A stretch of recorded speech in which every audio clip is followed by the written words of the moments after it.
Hi friends, வணக்கம். Welcome to our channel. இன்றைக்கி இந்த வீடியோவில் எப்படி ஒரு நியூட்ரிஷியஸான ரொம்ப ஈஸியாக ஒன் பாட்லேயே செய்கிற மாதிரி சென்னா பிரியாணி எப்படி பண்ணுறதுன்னு பார்க்கலாம். அதுக்கு யூஸ்வலான ரைத்தா இல்லாமல் கேப்சிகமில் ஒரு டேஸ்டியான ரைத்தா பண்ண போகிறோம். ஃபர்ஸ்ட் இதுக்கு என்ன பண்ணணும்னா, ஓவர் நைட்டே 100 கிராம்ஸ் ப்ரௌன் சென்னாவை நல்லா வாஷ் பண்ணிவிட்டு சோக் பண்ணி வச்சுக்கோங்க. நீங்கள் ப்ரௌன் சென்னாக்கு பதிலாக ஒயிட் சென்னா கூட யூஸ் பண்ணிக்கலாம். பிரியாணி செய்கிறதுக்கு ஹாஃப் அன் ஹவருக்கு முன்னாடி அரிசியை சோக் பண்ணி வச்சுக்கலாம். நல்லா வாஷ் பண்ணிட்டு சோக் பண்ணிக்கோங்க. நான் இங்கே யூஸ்வலான புழுங்கல் அரிசி தான் யூஸ் பண்ணுறேன். நீங்கள் வேணும்னா பாஸ்மதி ரைஸ் யூஸ் பண்ணிக்கலாம். இப்போ ஒரு குக்கர் எடுத்துக்கோங்க. இந்த குக்கரில் ஒரு 2 டேபிள் ஸ்பூன் எண்ணெய் விட்டுக்கலாம். ஆயில் விட்டுக்கிட்டு முதல்ல ஃப்ரைட் ஆனியன்ஸ் பண்ணுறதுக்காக நீளமாக வெங்காயத்தை கட் பண்ணிக்கிட்டு இந்த மாதிரி மெலிசாக நீளமாக இருக்கணும். இந்த ஆனியன்ஸை நல்லா ப்ரௌன் ஆகிற வரைக்கும் ஃப்ரை பண்ணி எடுத்துக்கோங்க. நீங்கள் இந்த ஃப்ரைட் ஆனியன்ஸ் சேர்க்கலைன்னா புலாவ் மாதிரி ஆகிடும். பிரியாணிக்கு கண்டிப்பாக ஃப்ரைட் ஆனியன்ஸ் அவசியமானது. ஸோ இந்த மாதிரி நல்லா ப்ரௌன் ஆகி நான் எடுத்து வச்சுக்கிட்டேன். இதே குக்கரில் திரும்ப ஒரே ஒரு டீஸ்பூன் எண்ணெயை விட்டுக்கிட்டு அதில் பொட்டேட்டோஸை இந்த மாதிரி க்யூபாக கட் பண்ணி வச்சுருக்கேன் பெருசாக. இது லைட்டாக 2 மினிட்ஸ்க்கு ஃப்ரை பண்ணிக்கலாம். இதோட கோபி கூட வேணும்னா ஆட் பண்ணிக்கலாம். பன்னீர் இருந்தால் பன்னீர் ஆட் பண்ணிக்கலாம். எது வேணாலும் ஆட் பண்ணிக்கலாம். ஜஸ்ட் லைட்டாக ப்ரௌன் ஆகிற வரைக்கும் வச்சு எடுத்துருங்க. எல்லா சைடும் திருப்பி போட்டு ஒரு 2 மினிட்ஸ் தான். இதை எதுக்காக பண்ணுறோன்னா, குக்கரில் பிரியாணி பண்ணுறச்சே இதெல்லாம் மஷி ஆகாமல் இருக்கிறதுக்காக லைட்டாக ஃப்ரை பண்ணி எடுத்துக்கிறோம். இப்போ அதே பேனில் திரும்ப 2 டேபிள் ஸ்பூன் ஆயில் விட்டுக்க போகிறோம். இதில் ஒரே ஒரு ஸ்டார் ஆனிஸ், ஒரு துண்டு பட்டை, 2 கிராம்பு, ஒரு பெரிய ஏலக்காய் எல்லாமே போட்டு ஃப்ரை பண்ணிக்கலாம். நல்லா வெங்காயத்தை நல்லா சாப் பண்ணி வச்சுருக்கோம் ஃபைனாக. அதை இதோட ஆட் பண்ணிக்கோங்க.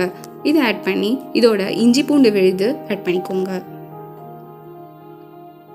ஸோ இது நல்லா ஃப்ரை ஆனதும் ஒரு ஸ்பூன் சில்லி பவுடர், இது நார்மல் சில்லி பவுடர் தான், ஒரு ஸ்பூன் தனியாத்தூள், கரம் மசாலா ஒரு 1/2 ஸ்பூன், டர்மரிக் பவுடர் ஒரு 1/4 ஸ்பூன், அப்புறம் இது காஷ்மீரி சில்லி பவுடர் அது ஒரு 1/2 ஸ்பூன் கலருக்காக. அப்புறம் உங்கள்கிட்ட சென்னா மசாலா பவுடர் இருந்ததுன்னா அதை ஆட் பண்ணிக்கலாம். இல்லை பிரியாணி மசாலா பவுடர் அது இருந்ததுனாலும் ஆட் பண்ணிக்கலாம். அதோட இப்போ நம்ம சோக் பண்ணி வச்சுருக்கிற சென்னாவை ஆட் பண்ணிக்க போகிறோம். இதுவும் நல்லா இதோட சேர்ந்து ஃப்ரை ஆகணும். அப்புறம் இதுக்கு தேவையான அளவு உப்பு ஆட் பண்ணிப்போம். ஸோ நான் கல் உப்பு தான் சேர்க்குறேன். இதோட உப்பு ஆட் பண்ணி திரும்ப நல்லா ஃப்ரை பண்ணிக்கோங்க. இப்போ நம்ம ஏற்கனவே சோக் பண்ணி வச்சுருக்கிற அரிசி இருக்கு இல்லையா, அதில் அரிசியை மட்டும் எடுத்துக்கிட்டு தனியாக எடுத்து வச்சுக்கோங்க. அரிசியை மட்டும் எடுத்து இதில் போட்டு ஃப்ரை பண்ணிக்கோங்க. ஒரு 2 மினிட்ஸ் ஃப்ரை பண்ணிக்கோங்க. அப்போ தான் உதிரியாக ரைஸ் வரும். இப்போ நம்ம ஏற்கனவே ஃப்ரை பண்ணி வச்சுருக்கிற வெஜிடபிள்ஸையும் இதில் போட்டு ஃப்ரை பண்ணிக்க போகிறோம். கப் புழுங்கல் அரிசிக்கு ஒரு 3 கப் தண்ணி ஆட் பண்ணிக்கலாம். இது அரிசி சோக் பண்ண தண்ணியை அதை தான் நான் ஆட் பண்ணிக்கிறேன். நீங்கள் பாஸ்மதி ரைஸ் யூஸ் பண்ணிங்கன்னா 1க்கு 1.5 கப் தண்ணி ஆட் பண்ணிக்கோங்க. கரெக்டாக இருக்கும், உதிரியாக வரும்.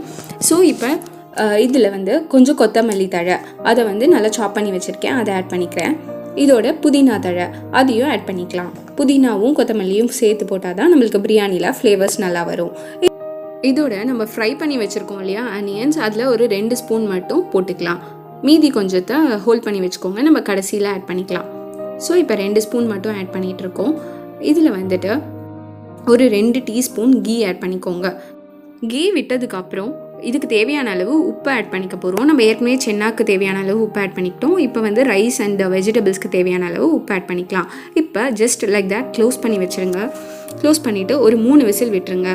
3 விசிலுக்கு அப்புறம் ஓப்பன் பண்ணால் நமக்கு டேஸ்டியான சூப்பர்பான பிரியாணி ரெடி ஆகிடும். சென்னா பிரியாணி எவ்வளோ உதிரியாக நல்லா வந்திருக்கு பாருங்கள். ஸோ பிரியாணி ரெடி ஆயிடுச்சு. ரைஸ் பிரேக் ஆகாமல் நல்லா கிளறி விட்டுக்கோங்க. கிளறி விட்டுக்கிட்ட பிறகு நான் உங்களுக்கு ஒரு சென்னாவை காட்டுறேன். சென்னா பாருங்கள் நல்லா மஷியாக வெந்திருக்கு. தனியாக சென்னாவை வேக வைக்கணுங்கிற அவசியம்லாம் இல்லை. நம்ம மீதி வச்சுருக்கோம் இல்லையா ஃப்ரைட் ஆனியன்ஸ், அதை கடைசியில் கார்னிஷ் பண்ணிடலாம்.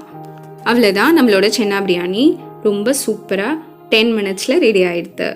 இது பேச்சுலர்ஸ் கூட ஈஸியாக பண்ணிக்கலாம். ஒரு சூப்பரான சைட் டிஷ் பார்க்க போகிறோம். இதுக்கு நான் கேப்சிகம் ரைத்தா இன்றைக்கி பண்ண போகிறேன். இதுக்கு ஒரு பேன் எடுத்துக்கோங்க. அதில் ஒரே ஒரு டீஸ்பூன் ஆயில் விட்டுக்கிட்டு அதில் கடுகு போட்டுக்கோங்க. கடுகு வெடித்ததுக்கப்புறம் உளுத்தம்பருப்பை ஆட் பண்ணிக்கலாம். நான் இன்றைக்கி பிளாக் உளுத்தம்பருப்பை ஆட் பண்ணிக்கிறேன். இதில் சாப் பண்ணி வச்சுருக்கிற கேப்சிகம் ஆட் பண்ணிக்கலாம். நான் ஒரு கேப்சிகமை நல்லா சாப் பண்ணி வச்சுருக்கேன். கேப்சிகம் எப்போவுமே ரொம்ப மஷி ஆகணும்னு அவசியம் இல்லை. இதுக்கு தேவையான அளவு உப்பு ஆட் பண்ணிக்கலாம். க்ரன்ச்சியாக இருந்தால் தான் ரொம்ப டேஸ்டியாக இருக்கும். உங்களுக்கு பிடிக்கும்னா நீங்கள் கொஞ்சோண்டு பெருங்காயத்தூள் கூட ஆட் பண்ணிக்கலாம். அவ்வளோதான், இது ஜஸ்ட் 2 மினிட்ஸில் ரெடி ஆகிடும்.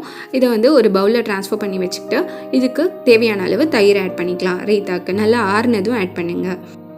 ஸோ நம்ம ரைத்தா ரெடி ஆயிடுச்சு. ரொம்ப டேஸ்டியாக இருக்கும். இந்த ரைத்தா ட்ரை பண்ணி பாருங்கள். சிம்பிளாக 15 மினிட்ஸில் ரொம்ப ஃப்ளேவர்ஃபுல்லாக ரொம்ப நியூட்ரிஷியஸான பிரியாணியும் அதுக்கு சைட் டிஷ்ஷான ரைத்தாவும் ரெடி ஆகிடுது. உங்களுக்கு இந்த வீடியோ பிடிச்சிருந்ததுன்னா கண்டிப்பாக நம்ம சேனலுக்கு சப்ஸ்கிரைப் பண்ணுங்கள். பாய்.